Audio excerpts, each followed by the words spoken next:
Assalamualaikum warahmatullahi wabarakatuh. Selamat pagi. Sebelumnya, kenalkan nama saya Aziza Nasi. Nah, pada video ini saya ingin menerangkan apa itu perangkat input dan perangkat output. Nah, sebelum masuk ke dalam materinya, saya ingin berikan sebuah gambaran apa itu perangkat input dan output. Jadi gambarannya kalau misalkan kita mau membuat sebuah jus jeruk. Nah, jeruknya itu adalah sebuah input.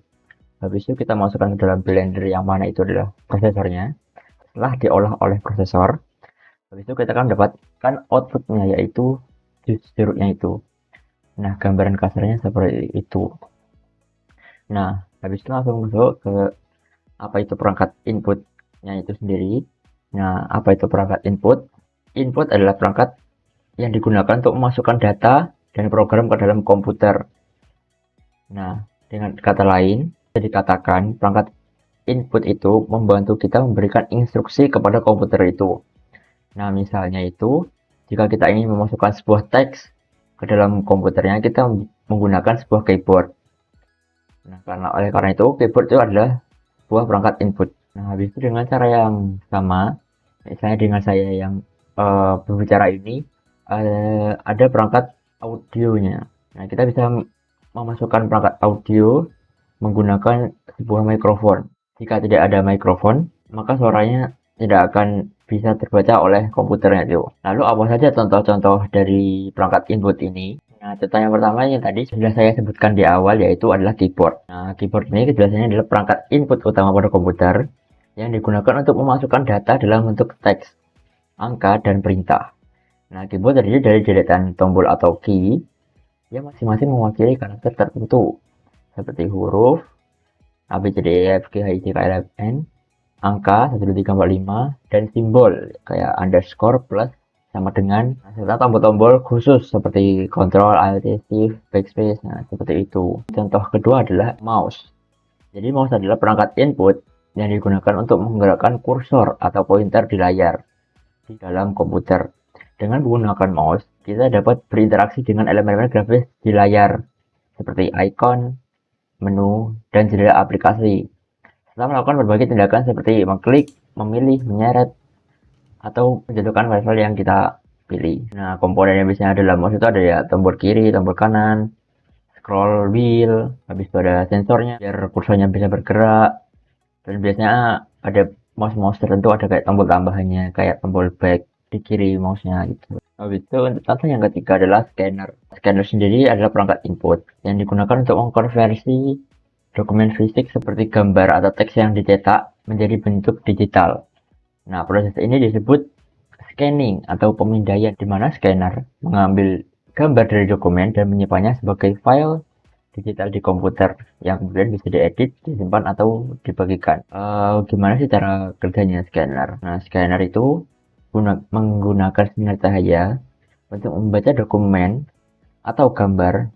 Sinar tersebut kemudian dipantulkan kembali ke dalam sensor dalam scanner yang menangkap gambar sebagai data digital. Setelah dipindai, hasilnya dapat disimpan dalam format digital seperti JPG, PNG, atau PDF untuk diolah lebih lanjut di dalam komputer sendiri. Lalu untuk perangkat yang selanjutnya adalah mikrofon. Ya, yang sudah saya tadi disebutkan di awal, mikrofon itu adalah perangkat input yang digunakan untuk menangkap suara dan mengubahnya menjadi sinyal listrik atau digital agar dapat diproses oleh komputer atau perangkat audio lainnya. Fungsi utama mikrofon adalah mengambil suara dari lingkungan sekitar, seperti suara manusia atau musik, dan mengubahnya menjadi bentuk data yang dapat disimpan, dimodifikasi, atau dikirim melalui perangkat elektronik. Untuk cara kerjanya mikrofon itu seperti apa? Yang pertama itu, mikrofon itu menangkap suara. Nah, ketika suara atau gelombang udara mencapai mikrofon, diafragma, yaitu bagian tipis yang pekat terhadap getaran di dalam mikrofon, itu akan bergetar. Nah, kemudian setelah suara ditangkap, ada namanya konversi gelombang. Getaran pada diafragma yang pada mikrofon tadi kemudian diubah menjadi sinyal listrik melalui komponen internal mikrofon yang biasanya menggunakan mekanisme elektromagnetik. Setelah konversi gelombang itu menjadi sinyal listrik itu, kemudian dikonversi lagi menjadi digital oleh sound card atau audio interface sehingga bisa diolah lebih lanjut oleh software komputer. Untuk contoh input selanjutnya itu ada namanya webcam. Nah, webcam ini biasanya digunakan untuk menangkap gambar atau video secara real time dan mengirimkannya ke komputer atau perangkat lain untuk ditampilkan, direkam atau dikirim melalui internet. Nah, webcam biasanya sering digunakan untuk video call, streaming langsung, dan perekaman video pada komputer. Nah, bagaimana cara kerjanya? Webcam ini memiliki sensor gambar, biasanya berupa sensor CMOS atau CCD, yang menangkap cahaya dari objek di depannya. Habis itu, cahaya yang ditangkap oleh sensor itu diubah menjadi sinyal digital oleh webcamnya. Nah, sinyal digital ini kemudian diproses dan dikirim ke komputer melalui kabel USB atau koneksi nirkabel, tergantung jenis webcamnya. Nah, kemudian komputer menampilkan gambar atau video tersebut secara langsung di layar atau mengirimkannya melalui aplikasi seperti Zoom, Skype atau platform streaming lainnya. Nah, webcam sama kamera itu apakah berbeda? Ya, jawabannya itu berbeda. Nah, kalau dari secara fungsi, webcam itu dirancang untuk menangkap gambar atau video real time dan langsung mentransmisikannya ke komputer untuk keperluan video call, konferensi atau streaming. Jadi secara langsung real time tanpa editing. Nah, untuk kamera memiliki fungsinya lebih luas. Biasanya digunakan untuk fotografi, videografi profesional, dan kamera yang digunakan untuk gambar biasanya berkualitas tinggi, dapat disimpan dan diproses kemudian menggunakan SD card. Nah, habis itu secara kegunaan perbedaannya itu, kalau webcam umumnya digunakan untuk keperluan sehari-hari seperti video call, rapat online, atau streaming. Webcam tidak perlu pengaturan yang rumit dan langsung terhubung ke software komputer.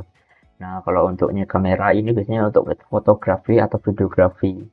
Karena kamera memberikan fleksibilitas dan kontrol lebih besar dalam menghasilkan gambar berkualitas tinggi, sehingga sering digunakan dalam pembuatan film, fotografi studio, dan dokumentasi acara. Nah, itu tadi adalah contoh-contoh perangkat input pada komputer. Nah, bisa lanjut ke perangkat outputnya. Ke pengertiannya dulu, apa itu perangkat output. Perangkat output itu adalah bagian dari komputer yang fungsinya itu untuk menampilkan hasil pemrosesan komputasi ke pengguna. Jadi data-data yang kita masukkan ke dalam perangkat input tadi dikeluarkan melalui perangkat output. Kayak contohnya kayak monitor atau speaker yang akan saya jelaskan selanjutnya. Nah, habis itu contoh-contohnya seperti apa perangkat output ini. Untuk contoh perangkat output yang pertama, monitor. Monitor itu adalah perangkat output utama pada komputer yang memiliki fungsi untuk menampilkan informasi visual seperti teks, gambar, dan video kepada penggunanya. Nah, kemudian monitor mengambil sinyal grafis dari komputer dan mengubahnya menjadi gambar yang dapat dilihat pada layarnya. Nah, monitor itu salah satu komponen penting dalam interaksi pengguna dengan komputer karena menampilkan hasil dari berbagai proses yang dilakukan oleh perangkat keras dan juga perangkat lunak. Kemudian ada komponen utama dalam monitor. Yang pertama adalah resolusi.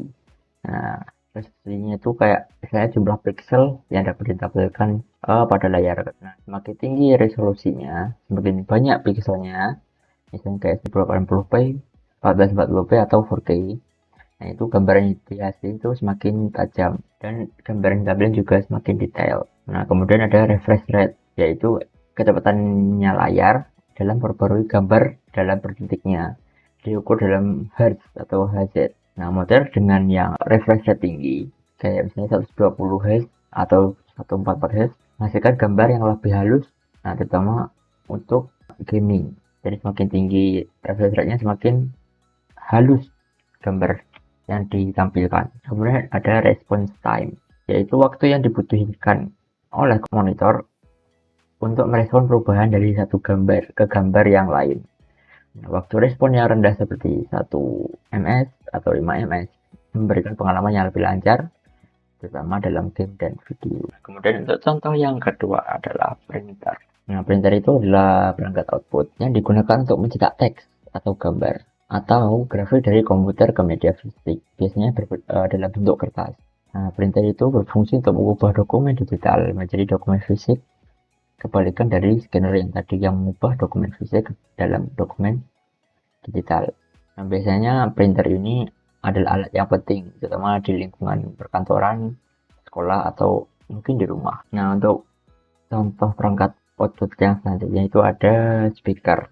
Nah, speaker adalah perangkat yang digunakan untuk mengeluarkan suara atau audio dari komputer, televisi atau smartphone, atau perangkat audio lainnya. Nah, speaker ini mengubah sinyal listrik yang tadi disimpan dalam software yang diterima menjadi gelombang suara, terus kemudian dapat didengar oleh manusia. Nah, speaker ini adalah perangkat yang penting untuk orang-orang yang biasanya kayak streaming film atau musik atau biasanya main game. Nah, untuk cara kerjanya seperti apa? Cara kerjanya itu speaker menerima sinyal audio dalam bentuk listrik dari perangkat sumber. Nah, kemudian sinyal listrik ini dikonversi di dalam driver speakernya yang biasanya terdiri dari komponen seperti woofer dan tweeter. Bukan Twitter X, tapi TWEETER. Nah, untuk woofer ini bertanggung jawab untuk menghasilkan suara bass dari frekuensi rendah. Nah, untuk tweeter menghasilkan suara frekuensi tinggi seperti vokal dan instrumen tinggi. Nah, kemudian sinyal listrik yang mengalir melalui driver itu, drive vacuumnya kemudian bergetar, menciptakan gelombang suara yang kemudian merambat melalui udara yang kemudian merambat mencapai telinga kita, seperti itu. Nah, kemudian contoh web selanjutnya ada perangkat proyektor atau proyektor. Nah, proyektor adalah perangkat output yang digunakan untuk memproyeksikan gambar atau video dari sumber seperti komputer, laptop, atau perangkat lain ke permukaan datar, biasanya layar atau dinding yang polos. Nah, proyektor ini biasanya dipakai untuk presentasi. Kemudian dalam dunia pendidikan biasanya dipakai. Kemudian untuk hiburan, yaitu biasanya di bioskop, dan biasanya digunakan juga dalam rapat. Untuk cara kerjanya, proyektor itu menerima sinyal video dari perangkat sumbernya, yaitu komputer. Nah, koneksinya itu melalui koneksi HDMI, VGA, atau USB. Nah, kemudian setelah menerima sinyal, proyektor proses informasi untuk menyatakan gambar yang akan diproyeksikan. Ini termasuk pemrosesan warna dan pencahayaan. Nah, proyektor menggunakan sumber cahaya untuk menerangi gambar. Sumber cahaya ini sangat penting untuk kualitas proyeksinya. Nah, kemudian gambar yang diproses diproyeksikan melalui lensa ke permukaan datar. Kualitas lensa berpengaruh pada ketajaman dan kejernihan gambar yang dihasilkan. Nah, kemudian gambar proyeksi ini ditampilkan di permukaan dan ukuran setelah gambar dapat disesuaikan dengan menggunakan kontrol zoom dan fokus pada proyektornya. Nah, selanjutnya ada headphone. Nah, headphone ini biasanya digunakan untuk mendengarkan suara, tapi secara pribadi. Nah, dengan cara mengalirkan audio langsung ke telinga pengguna kayak contohnya seperti ini. Nah, headphone umumnya digunakan untuk mendengarkan musik, menonton film, bermain game, atau berkomunikasi melalui panggilan suara dan video. Nah, untuk cara kerjanya itu sama kayak speaker, tapi di drivernya itu lebih kecil dari speaker, sehingga suaranya biasanya nggak terlalu besar, sehingga tidak merusak. Nah, ini dia contoh-contoh perangkat input dan output yang biasanya digunakan pada kehidupan sehari-hari. Ya, mungkin cukup sekian dari video ini. Semoga video ini dapat bermanfaat untuk penonton sekalian. Terima kasih. Wassalamualaikum warahmatullahi wabarakatuh.